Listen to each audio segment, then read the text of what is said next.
When I was coming up in Chicago, I had a fifth grade teacher. His name was Mr. Patterson. Him and I was talking one time because sometimes I used to stay in during recess and just talk to Mr. Patterson. And and one of the reasons why I decided to start sacrificing my recess time with Mr. Patterson because he had put up a saying in paper letters above the chalkboard, and it said, "It's not your altitude." What did he said? He said, "It's your attitude in which determines your altitude, not your altitude which determines your attitude." And I found that saying very interesting. And so at that time, I didn't really get it. And so what I found out from Mr. Patterson is when I asked him during my first recess time that I sacrificed, I asked him what that meant. And he was saying, your success in life, in every area, determines your success and failure in your living journey is determined by way of your attitude. He said, if you have a good attitude towards everything and towards humanity as a whole,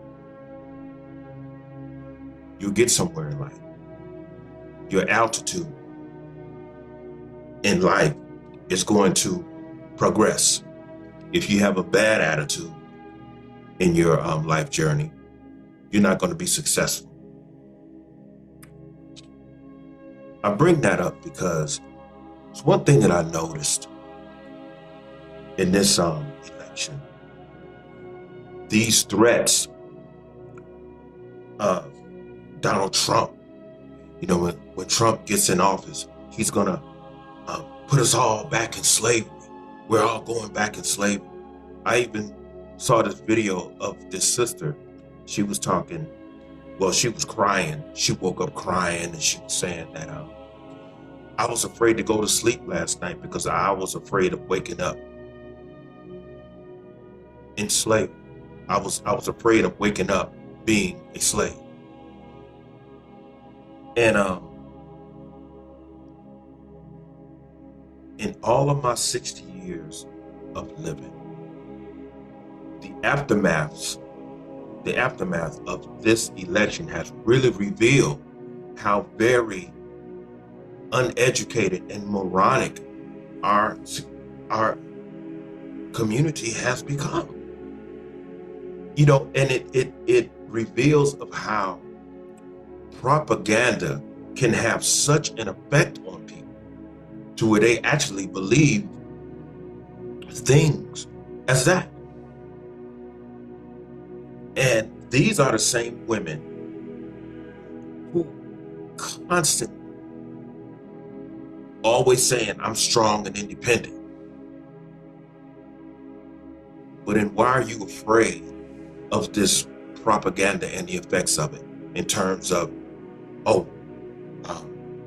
simply because Kamala didn't win the election and now Trump is in, we're going to go back into the times of slavery. If you're going to go back there, that's on you. But let's just say for a fact that that's true. The only way that slavery can transpire in terms of the Black community is if you participate in it. And in your words, you're participating in it. We're going back into slavery. Well, you can't blame anyone for you willingly going back into slavery. When I was in Atlanta, Georgia,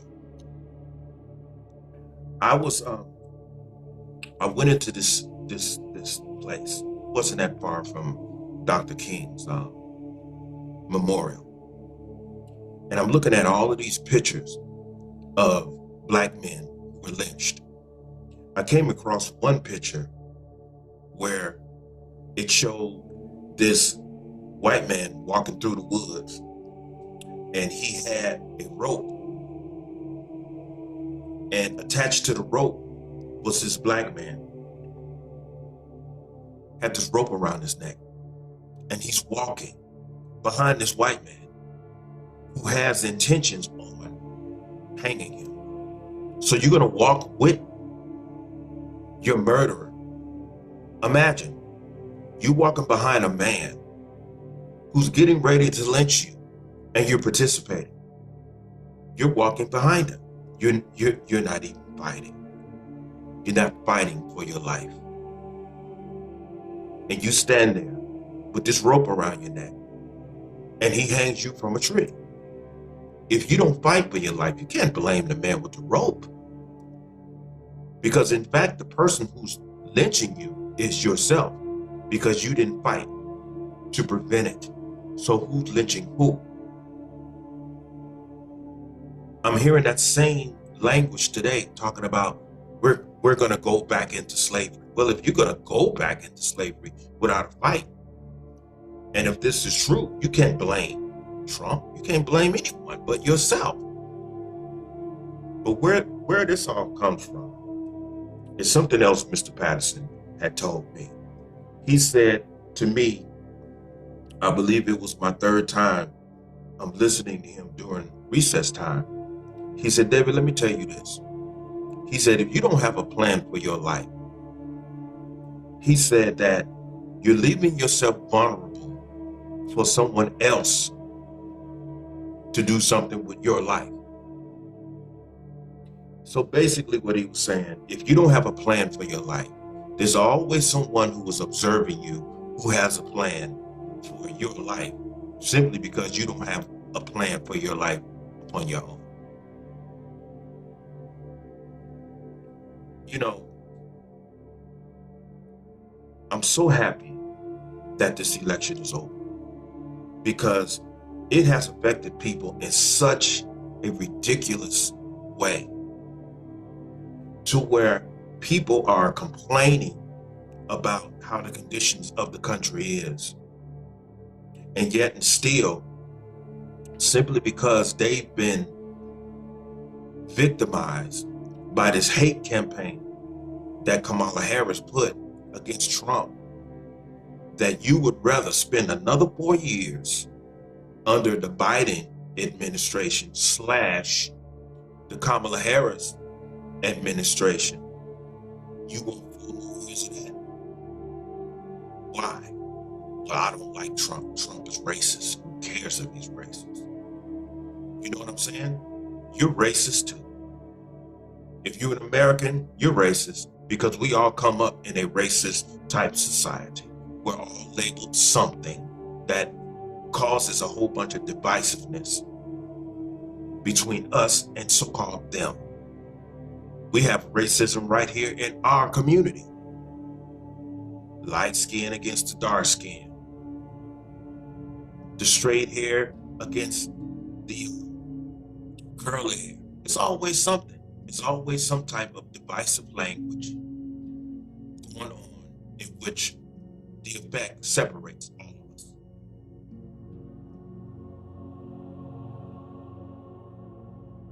So many people were angry at me. I say word because I really don't care.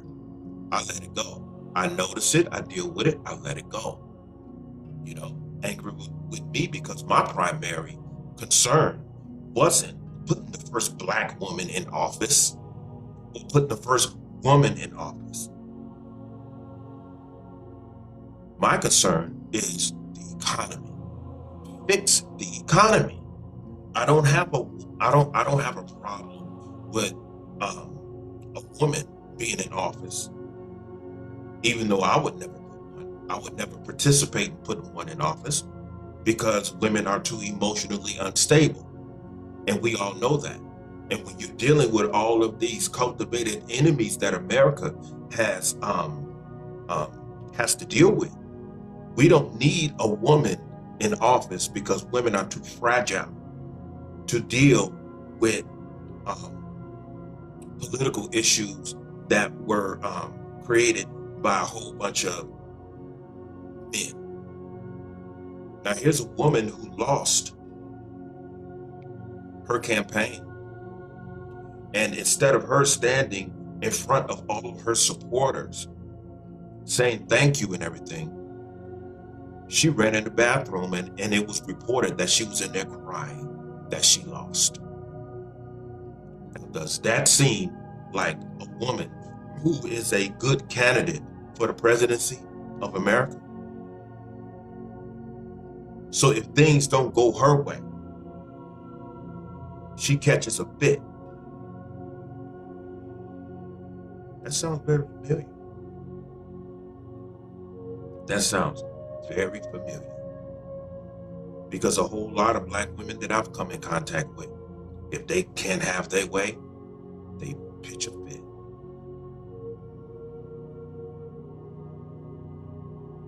Now, a lot of you may say, well, a lot of men are that way.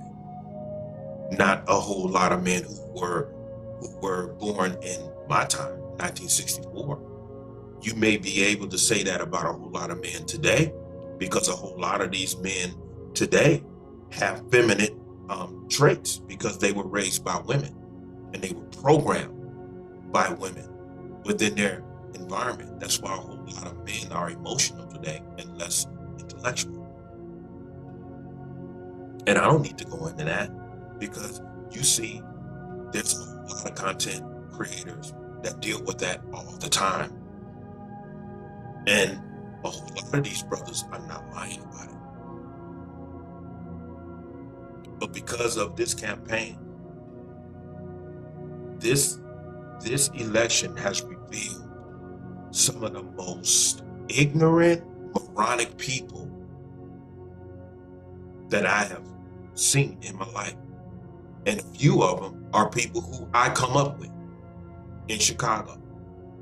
And see, I'm the type of person to where if I normally visit you, and if I see that you've fallen for the hate and the propaganda, and if you can somewhat determine that I'm in favor of the opposition of the person that you've chosen for my particular reasons, which is the economy. I'm concerned about the economy. I could give a damn about the first black woman president or the first woman president. That's not what's important. And in politics, when you're running for the president, that should never be the factor of why you're putting someone in an office that is as important as the president of these United States. Oh, I'm going to support her because she's a woman. I'm going to support so because she's black. That is moronic. That's moronic.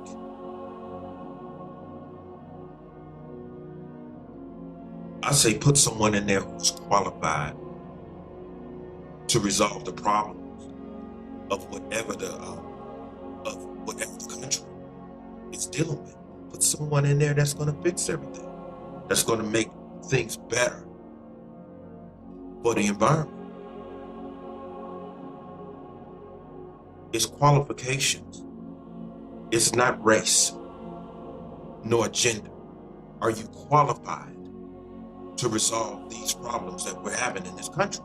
And if you're not qualified to resolve these problems in this country, whether you consider too emotional, too reactive, instead of being responsive, which implies being responsible in order to do the job effectively and productively, not only for yourself, but the entire country. If you're not able to do that, it's best that you don't sit in that seat, because it's not about you. It's about the fate of everyone who is living in this country. Now, this whole thing about being afraid of going into slavery, that's ignorant. That's ignorant. You should have enough going on in your life to where even if that was to transpire, you have a chance to not fall for anything like that, fall victim of anything like that. I don't worry about those things because I put myself in the position to where if anything like that was to even try to transpire, me and my sons are going to be just fine.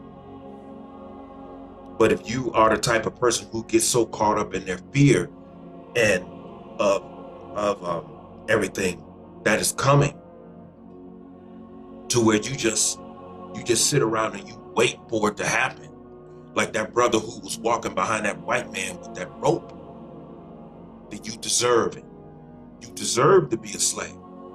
If you sit there and you don't fight for your life, you just fall victim of someone else's ideas of what they want to do with your life, because you don't love your life enough to fight for it. See, people like that deserve whatever they get.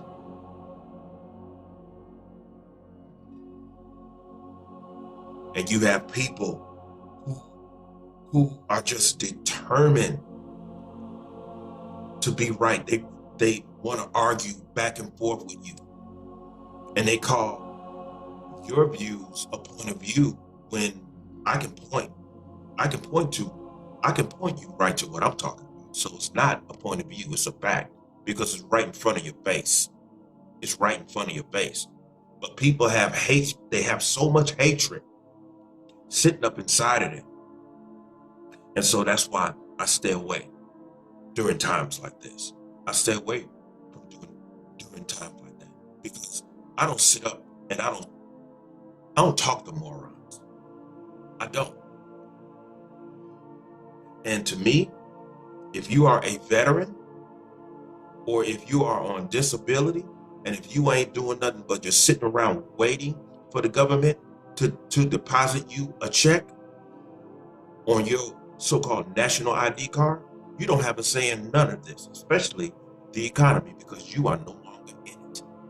You have absolutely nothing to say. So just sit your punk, lazy ass around, and you just wait for the government to just deposit your little money. But when it comes to matters like this, when the economy is broken,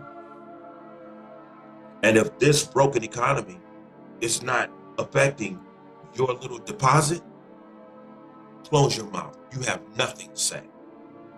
You have nothing at all to say.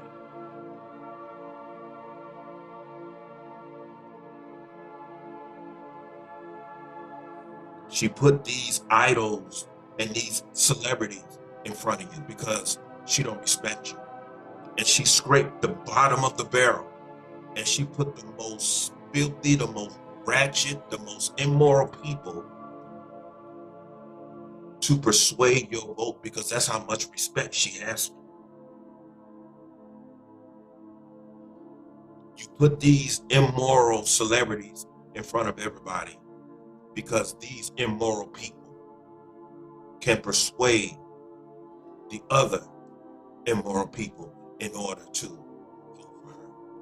And you sitting there and you don't even recognize when somebody is offending you.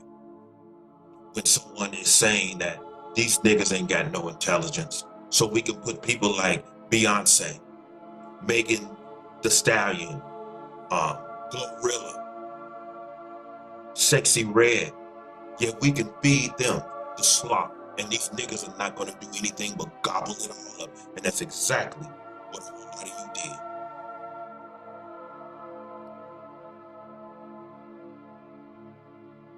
Where are they now? And as many of you know, just about everyone who came behind her, who supported her, whether it's Beyonce or anyone else, they were all on that Diddy's list. So you know why they was up there trying to support her, because obviously, just like myself and a whole lot of other people have said before, they looking for favors. They looking for favors. And like Brother Cat Williams says, all lies are going to be exposed. So the next 4 years are going to be extremely interesting. So get something going for yourself. Focus on you. Do something for yourself. Make your life better. Instead of waiting around waiting for the government to give you something. You take what you already have and you invest in yourself and you make something happen for you. That's what you have to do. That's what a lot of successful people do. They don't walk around with their hand out talking about, give me reparations. Give me something. When we all know that the Black community is not in any moral position to do anything beneficial if reparations was given to the community anyway. Where are you going to invest in? You don't have a Black economy to invest it in. And if we did have had a Black economy, how many of you would be trusting? How many of you would be willing to invest your reparations into the Black economy? Yeah, that's what I thought. Focus on your life. Focus on strengthening your personal economic system so that you don't have to walk around here and be infected so much of the propaganda of lies that's going around. We're getting ready to go back into slavery. What are we going to do? We? No, fool, what are you going to do? There is no we, and ain't never been no we. Stop playing. Get yourselves together. Put yourselves in a position to where it doesn't matter who's in office. You got you. Okay? God got you and you got you. That's all you need. All you need is a plan for your life. Because if you don't have a plan for your life, you better believe